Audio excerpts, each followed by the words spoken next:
everybody. In this video, we'll continue our journey to be certified from Google Cloud as a professional cloud security engineer. We will discuss a new module today and we'll concentrate about how to secure Google Cloud storage resources and how to give access to user to these resources. First of all, we have two ways to give access to Google Cloud storage resources. The first way is using identity and the access management rule, and by this way we have more than rules such as the object viewer, which gives to the user the viewing access to the object, and we have the object creator rule, which allows the user to create a new object, but this user can't delete the object after creating, while the object admin rule gives the user all the needed privilege, including creating and deleting the object. There are also other IAM rules for Google Cloud storage, but now we can see another way to control who can access our Google Cloud storage object, which is using access control list. Access control list give to us the ability to give to a specific user access to a specific file, while this user can't access other files, and also to give to another user access to another file, and so on. The identity and the access management are uniform, so we can give access to all the file, all the object in the bucket, but we can't specifying files or object inside the bucket. Also, identity and access management allow us to give access to all the resources on the bucket, or maybe all the bucket in the project, maybe all the Google Cloud storage resources in a specific folder, or maybe all Google Cloud storage resources in the organization. So we can now go to the console and try this by ourselves. I will start by creating a new storage bucket.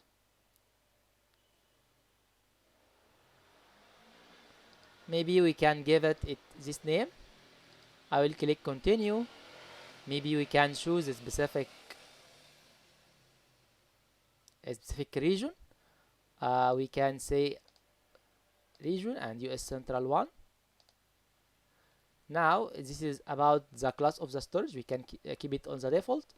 And now for how we control access to the object, we have two ways, either using the identity and access management or the access control list. We'll keep it now as uniform, so we can use identity and access management, and I will click continue and create. I will not check this box which prevent public access to resources in this bucket, and I will confirm to create the bucket. After creating the bucket, we can go to permission and grant access to a principal. Principal is a word that used by Google Cloud to mean user or groups and so on. And for the principal, I will choose all users, which mean any user in the world, even if these users are not login or authenticated to Google Cloud by any means. And for the rule, I will select from cloud storage the object viewer rule. So anyone in the world can view our object. This can be done if we are making something like a web application, and this is the files or the images used by the web application. So we will allow any user, even this user is not authenticated, to view the object of our bucket. I will click save. So I will confirm allow public access.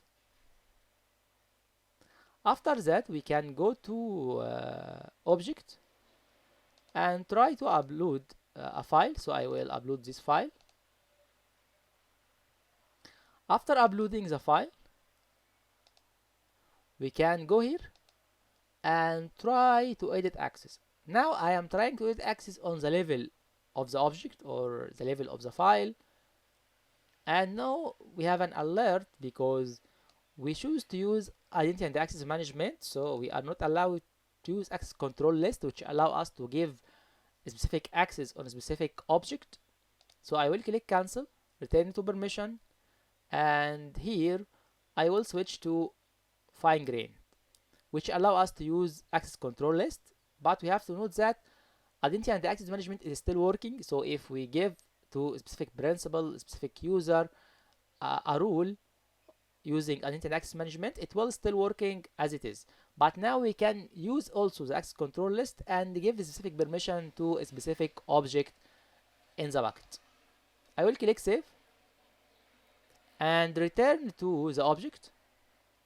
And if I click now here and try to edit access, this time I can add an entry and we can give access to user, to group, and so on. I will choose public, and there are two options: all user and all authenticated users. What is the difference?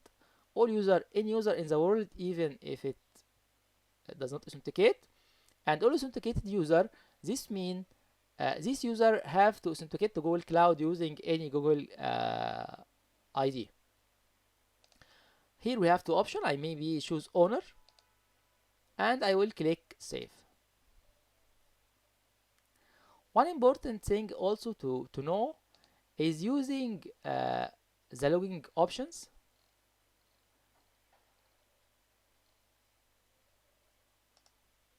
to view what is happening on our Google Cloud storage resources. From here I can, for resources, I can choose Google Cloud Storage Bucket and click apply. So we will see what is happening in the last period about Google Cloud Storage Resources. And as we can see here, there is a record about creating a new bucket. And if we open it, we can know all the details of creating this bucket. Also from here, I can choose a time slot where we know from which time we are exploring the logs. So let me try to summarize what we have said now. It's important to know that we can give all users or all authenticated user the storage object viewer rule, which means it will be on all the object in the storage bucket. And if we are using access control list, we can give all user or all authenticated user reader access, so it will be on a specific object. Okay. Also, we have some best practice regarding securing our Google Cloud storage resources. First of all, for the name of the bucket and the object, we should not use any personal information, because this personal information, if we use in naming the bucket or the object, may appear it will appear in the URL. Okay, and we have to be very specific in giving access. So if these resources will not be public on the internet, so we should not give make it public. And also we have not to make any bucket publicly writable, because it's very dangerous to allow anyone to write on our bucket. And also, if we have some sensitive data on our bucket, we should delete it after we do not use it anymore, or do not need it anymore. So in this case, we can use lifecycle rules, which will delete the resources after a specific time we can choose. I hope this helped you in your preparation for the certification, the Google Cloud Security Engineer. Thank you very much for your time, and wish to see you soon. Thank you.